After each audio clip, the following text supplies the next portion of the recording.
মসজিদের জায়গা সংক্রান্ত বিবাদকে কেন্দ্র করে রণক্ষেত্র হয়ে উঠল পূর্ব মেদিনীপুরের ময়না।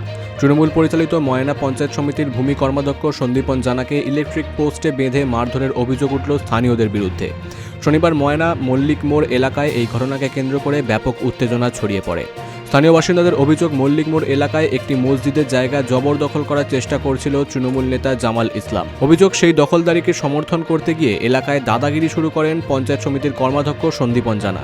এতেই উত্তেজিত হয়ে পড়েন এলাকাবাসী। ক্ষুব্ধ জনতা সন্দীপন বাবুকে পাকড়াও করে একটি ইলেকট্রিক পোস্টের সঙ্গে বেঁধে ফেলে এবং গণপিটুনি দেয়। ঘটনার খবর পেয়ে ময়না থানার বিশাল পুলিশ বাহিনী ঘটনাস্থলে পৌঁছায়। উত্তেজিত জনতার হাত থেকে কার্যত দড়ি খুলে উদ্ধার করা হয় তৃণমূল নেতাকে।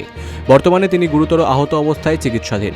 ইতিমধ্যেই সন্দীপন জানার পক্ষ থেকে ময়না থানায় লিখিত অভিযোগ দায়ের করা হয়েছে। তবে স্থানীয়দের দাবি, ধর্মীয় স্থানের জায়গা দখল রুখতেই তারা স্বতঃস্ফূর্তভাবে প্রতিবাদ জানিয়েছেন। পুলিশ ঘটনার তদন্ত শুরু করেছেন এবং এলাকায় উত্তেজনা থাকায় পুলিশি টহল জারি রয়েছে। Bureau report, big news Bangla.